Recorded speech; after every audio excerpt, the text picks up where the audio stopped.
Lori has had a lifelong fear of what she said has made her life miserable. What is your fear? I have a very, very bad phobia of loud, sudden noises.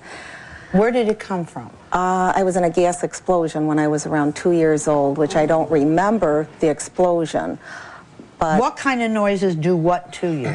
Very loud, sudden noises like a balloon breaking, even a cork popping off a champagne. Give me some examples from your life. Fireworks. Thunder is the worst. We moved to Florida recently, and it's just totally destroyed my life. So what do you do with this fear? I go in the house. When you hear a crack of thunder, what do you do? I stay in my house. I put earplugs in. I got a headphone. I have a special room I have to go in. I won't go outside if I know there's going to be... Suppose you're at a restaurant with a group of friends and a car backfires. What would you do?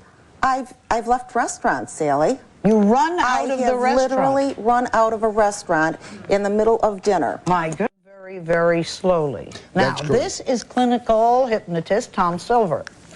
Tom Silver works with clinical people. He also works, I guess, on television. He's the author of a how-to book on hypnotism.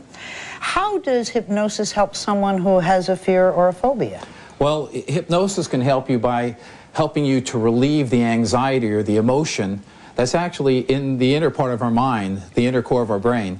You know, when a negative experience happens, that emotion can actually become recorded into our subconscious, and our subconscious identifies with our conscious thoughts. Therefore, even if she thinks of a balloon blowing up, the anxiety will come out almost as strongly, if not as strong, as if she just thinks about it. Right. So thinking about it is the same as hearing the balloon pop. Right. Okay, you are willing to let Tom hypnotize you, right? Yes. Okay, we are going to see, I don't know how we can do this quickly. Well, yeah, hypnotherapy sessions to remove trauma or emotion. Actually, it's a number of sessions usually to neutralize that emotion, to replace that emotion. Actually, we do something similar called systematic desensitization, where we have the patient imagine the various situations, low anxiety, higher anxiety, and then full-blown anxiety, while you're in a deep state of relaxation. And hypnosis is one of the ways of helping people to relax. Okay, we're going to meet a woman who is now, I know of a couple of people who are even afraid of flying. Now, what happens and how do you conquer that fear? And later, we're going to find out if our hypnotist, Tom Silver, in any way helped the first two guests overcome their fears. We'll find out.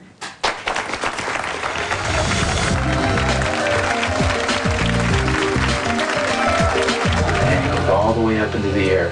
And now 3. And as that hand is in the air now, that's the old fear you're letting go of sounds, of noises. And when I touch the hand, you will release that negative, useless old emotion out of your life. Sink or swim. That's why they call it flooding. All right, so we got that. We're going to now the hypnotism. Tom, what did you do to these women? Oh, I did a process that we do as hypnotherapists called circle therapy. In other words, I, under hypnotism, will bring up the feeling, the fear, and the anxiety into the subconscious mind. But I don't bring it up at a little bit at a time. I'll bring it to the fullest extent of it, to the 100% mark.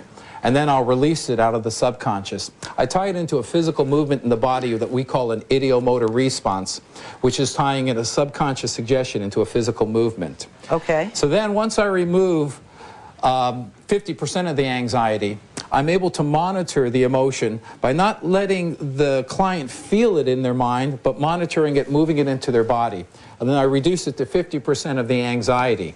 And after that, I monitor by judging how high the hand moves up, that it's being effective. This only can occur in the very deeper stages of hypnotism. The scientific term would be delta, or what we call somnambulism. So they really have to be able to be hypnotized. They have to be receptive to show demonstrations so quickly. I personally believe, as a clinical hypnotherapist, just like the psychotherapists and medical doctors, that these procedures need to be reinforced. That you just don't do it one time, but you reinforce the emotion, replacing the negative emotion with a new positive thought and feeling. All right, let's get to what you did to Lori.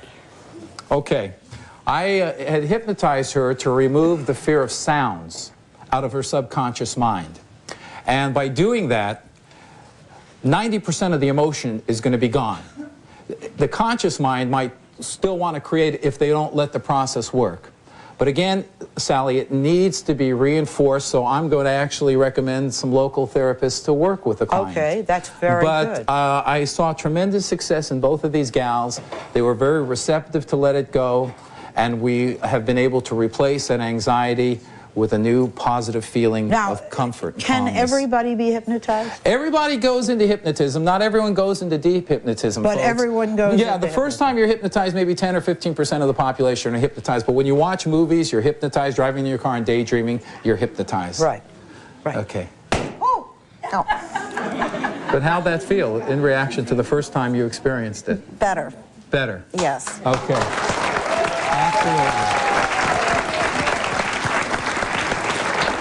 Much better. Yes, feel my hand. Much better. Yeah. I wouldn't have stayed here before. She would not have stayed here before this one. Before she would have run Yes. out of the studio. Thank heavens you did.